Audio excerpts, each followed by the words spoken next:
Hi, today we are going to learn scope of symbols in symbol table. So scope क्या होता है? The scope of symbol defines the region of the program in which a particular definition of symbol is valid. अगर हम C की बात करें, C programming में in case आपने ब्लॉक बेस्ड प्रोग्रामिंग है और एक डिक्लेयर किया है, इसको प्रिंट किया है. ठीक है, अगर x को प्रिंट किया है, प्रिंट % ऑफ डी एक्स करके, और फिर अगेन एक ब्लॉक बनाया है, उसमें एक और वेरिएबल डिक्लेयर किया है x, और इसको भी आपने प्रिंट किया है. तो अभी हम C के सिंटैक्स के बेस पे नहीं है, हम ये कर रहे हैं कि ये x डिक्लेयर हुआ, यहाँ प्रिंट किया, फिर अगेन में एक न्यू ब्लॉक स्टार्ट हुआ, वहाँ x आपने डिक्लेयर किया, उसको प्रिंट किया. अगर यहाँ x इक्वल टू 6 आपने किया है या x इक्वल टू 5 किया हुआ है, तो x की वैल्यू अगर इस ब्लॉक में है तो ऑब्वियसली 5 प्रिंट होगी, और अगर इस ब्लॉक से बाहर है, इस ब्लॉक के अंदर कहीं प्रोग्राम रन कर रहा है, तो x की वैल्यू 6 होगी.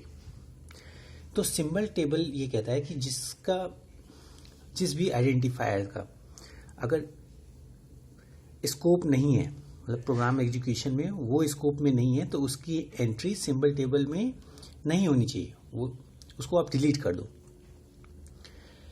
तो इस चीज़ के लिए जो है हम सम रूल्स आर देयर कि कैसे सिंबल टेबल में हम स्कोप की एंट्री कर सकते हैं. तो रूल्स डायनेमिक और रन टाइम स्कोपिंग हो सकती है, स्टैटिक और लेक्सिकल स्कोपिंग हो सकती है. तो बिफोर रूल लेट्स लर्न कितने स्कोप हो सकते हैं किसी आइडेंटिफायर के. तो global scope it's mean throughout the program. अगर बहुत सारे मॉड्यूल्स हैं किसी प्रोग्राम के, M1 M2 ऐसे मॉड्यूल्स हैं, और ये कंबाइंड होकर के एक प्रोग्राम आप रन करते हो, जैसे मेक कमांड के थ्रू आप बहुत सारे C में एक ही एग्जीक्यूटेबल फाइल क्रिएट करते हो, तो क्या होगा कि एक आप ग्लोबल वेरिएबल क्रिएट करो जो सब में विजिबल हो. So that is global scope. और केवल एक सिंगल फाइल में उसकी विजिबिलिटी हो उस आइडेंटिफायर की, तो file wide scope. Local scope with in A procedure. In case आपने कोई फंक्शन कॉल कर लिया, जैसे MSG फंक्शन है, और इसका जो आपने वेरिएबल डिक्लेयर किया इंट y, वो इस चीज फंक्शन के डिफिनीशन के लिए लोकल है. ऐसे local scope with in block, ये विद इन ब्लॉक का हमने एग्जांपल देख लिया. तो scoping rules can be broadly classified into 2 categories. तो रन टाइम स्कोपिंग क्या होती है? रन टाइम स्कोपिंग में इन केस कोई प्रोसीजर है P1 और ये P2 हमने डिफाइन किया, और P2 ने कॉल किया P1 प्रोसीजर को. अगेन एक P3 डिफाइंड है और इसने भी कॉल कर लिया P1 प्रोसीजर को. तो रन टाइम में आप देखेंगे कि जो भी ये कॉल करेगा P1 को, वो उस कॉलेबल फंक्शन का आपका क्या हो जाएगा, लोकल हो जाएगा वेरिएबल. जैसे जब P2 ने P1 को कॉल किया, तो जो x की वैल्यू होगी P1 के डिफिनीशन में, तो वही जो है एग्जीक्यूट करेगी. और जब P3 ने P1 को कॉल किया, तो P1 जो है अब जो x की डिफरेंट वैल्यू ये पास करेगा P3 के थ्रू, वो रन करेगी. So it is run time scoping. तो अगर जब P2 ने P1 को कॉल करेगा, तो उसकी एंट्री जो है, जब P1 के डिफिनीशन में मान लो यही अगर P1 की डिफिनीशन है, तो x की डिफरेंट एंट्री जो है P1 के करेस्पॉन्डिंग सिंबल टेबल में हो जाएगी. और जब P3 P1 को कॉल करेगा, तो ये वाले जो भी एंट्री हैं x की, वो डिलीट होकर के इसके करेस्पॉन्डिंग हो जाएंगी. सेकेंड है स्टैटिक एंड लेक्सिकल स्कोपिंग. तो स्टैटिक एंड लेक्सिकल स्कोपिंग में जो है, जैसे आपका स्टैटिक और डायनेमिक में डिफरेंस है, वैसे यही है. ये this depends purely on organisation of program and the scope is defined by syntactic nesting. So lexical scoping में देखें, या तो नेस्टेड, जैसे लेक्सिकल स्कोपिंग है, हमने ये नेस्टेड का ही एग्जांपल है, ब्लॉक बेस. तो इसकी एंट्री हम कैसे सिंबल टेबल में करेंगे, तो उसके लिए रूल्स क्या है, या तो वन टेबल पर स्कोप कर लो। ये देखिए नेस्टेड लेक्सिकल स्कोपिंग जो है, एक तो लेक्सिकल स्कोपिंग जो है हम किसमें, फिर लेक्सिकल स्कोपिंग का नेस्टेड लेक्सिकल स्कोपिंग की हम बात कर रहे हैं, और ये ब्लॉक बेस नेस्टेड है। और नेस्टेड लेक्सिकल स्कोपिंग में क्या होता है कि जो इनर मोस्ट वैल्यू होती है, जैसे ये इसका इनर मोस्ट वैल्यू है, यही आपका यूज में होता है, चाहे एज अ प्रोसीजर आप देख लीजिए और चाहे एज अ ब्लॉक। तो जब भी हम स्कोपिंग की सिंबल टेबल में बात करते हैं तो उसमें ऑपरेशन क्या होना चाहिए, एक तो लुकअप ऑपरेशन होना चाहिए, इंसर्ट होना चाहिए, मॉडिफाई होना चाहिए, डिलीट होना चाहिए। ठीक है, लुकअप आप सर्च के लिए करते हैं, कोई भी वेरिएबल आपको सर्च करना है और उसको फाइंड करना है कि वो सिंबल टेबल में है या नहीं है। इंसर्ट में आप न्यू सिंबल टेबल जो है, न्यू आइडेंटिफायर सिंबल टेबल में एंट्री कराते हैं। और ऐसी मॉडिफाई में एग्जिस्टिंग कुछ होगी एंट्री, उसको आप मॉडिफाई करते हैं। डिलीट में आप उसे डिलीट कर देते हैं। बट ये सारे ऑपरेशन विद स्कोप होने चाहिए।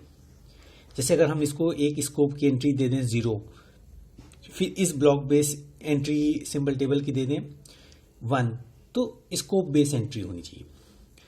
तो अगर नेस्टेड लेक्सिकल स्कोपिंग हमें परफॉर्म करना है तो या तो वन टेबल पर स्कोप कर लें या one table for all scope कर लें। तो वन टेबल पर स्कोप मीन अगर हम लिस्ट फॉर्मेट में सिंबल टेबल के इम्प्लीमेंटेशन करते हैं, तो लिस्ट फॉर्मेट में हमने क्या किया कि एक स्कोप बेस स्टैक बनाया। जैसे 0 स्कोप है, 1 स्कोप है, इसको हमने मेंशन कर दिया, ये 0 है, ये 1 है। और ईच स्कोप, जैसे मान लो ये करंट स्कोप है,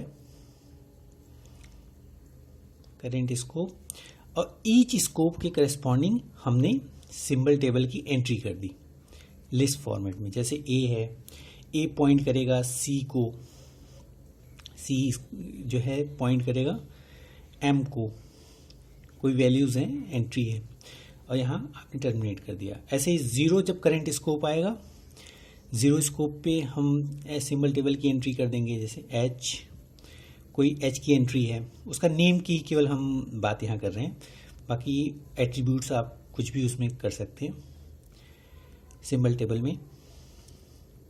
तो ये लिस्ट बेस आप जो है, मतलब ईच स्कोप बेस एक टेबल की आप एंट्री कर दो सिंबल टेबल की। अब इसी को अगर हम ट्री में इम्प्लीमेंटेशन की बात करें, symbol table data structure implementation या तो लिस्ट में कर सकते हैं, या ट्री में कर सकते हैं, या हैश में कर सकते हैं। तो ट्री में अगर हम बात करें तो सेम आप स्टैक बनाइए 0 और 1, और 0 से जैसे h है आपका कनेक्टेड था, और इसको आप डबल लिंक लिस्ट फॉर्मेट में रख करके ट्री में h से आप कनेक्ट कर दीजिए, लेफ्ट साइड में a और यहाँ i, और 1 से भी एक सिंबल टेबल की एंट्री कर दीजिए a की।